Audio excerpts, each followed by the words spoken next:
Are you an experienced D&D player or someone who is looking for more advanced tips to improve themselves as a D&D player? Well, this is the video for you, because in this video, I give you 5 advanced tips to make you a better D&D player. My name is Fondue. On this channel, I give you D&D tips and tricks, talk about Foundry VTT and how to use it, and give you daily D&D memes as YouTube shorts. So if that's something you're interested in, hit that subscribe button down there. Before we jump into the 5 tips, I just want to mention that these tips are universal to basically any tabletop role-playing game. It's not just for D&D. You can also apply these to any host of tabletop RPGs. But with that said, let's get started with today's video. Keep it nice and easy, and let's go. Tip number 1 is yes and. So accept what others are bringing to the table when you're doing a scene with other players. If they say they see something in the scene, or maybe this could happen, say yes, and then continue with and, meaning you build on top of what they are bringing to the table.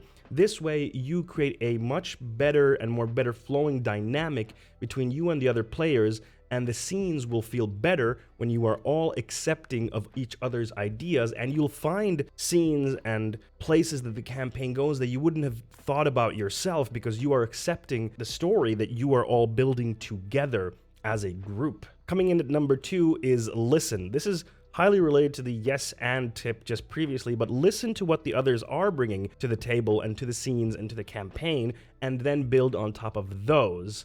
It is part of the yes and process where you have to be attentive and really listen to what they are bringing to the table. And when you are adding things to the scene and to the campaign, remember to add one thing at a time. Don't just add 5 different things, because then the other players are going to have a hard time building off of those because you're bringing too much to the scene. So build on top of each other's ideas in small steps, because then it's easier and more digestible to be able to build on top of each other's work like that. So listen. Number 3 is make the other players the stars of the show. Now, this might seem counterintuitive because, of course, you want your own moments in the spotlight when you're playing the game. You want to feel like the star, the hero, etc. But I'm telling you, do not strive for that. Instead, try to find ways where you can make the other players experience that. And there's a very good reason for this, because when you are doing this, it will get you out of your own head, and you will get out of this process of focusing too much on what is going to happen next. Okay, what could make for the best scene right now? Okay, how could this become more epic and cool? Because that's when you're too much in your own head, and then you're not listening, then you're not yes-anding, because you're in your own head and you're trying to direct things too much yourself, and that's not good. So by focusing on the other players, the other characters in the moment, then you get out of your own head. This leads to better scenes, better campaigns, and for better narrative moments. So make other players the stars and focus on that. Really hone in on that. Number 4, don't try to have the last word in a scene or moment. Now, this can be difficult because as players, we often want to have the last word or say in a particular scene, because we want to feel like we ended it on a cool note, or we have this really cool idea of like how this scene could end, so we kind of try to get our word in. But I'm saying try to pull the brakes on that, because a lot of times a scene or a moment will find a natural good feeling ending, and trying to add on top of that will just ruin it. It won't make it any better. So try to allow for those natural endings when you feel like, okay, this really feels like the scene ends here, or the other character or the villain said something really cool and really profound, and we can really end on that.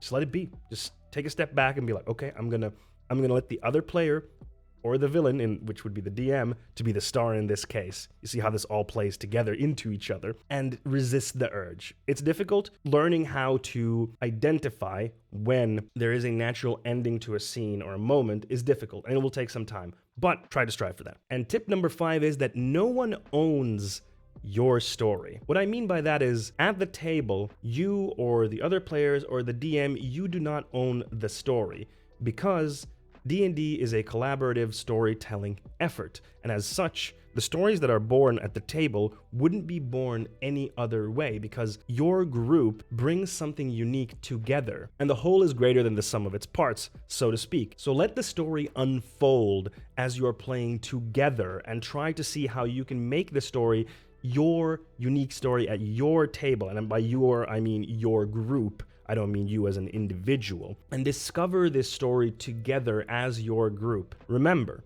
there is no director in D&D. You are all creating this story together.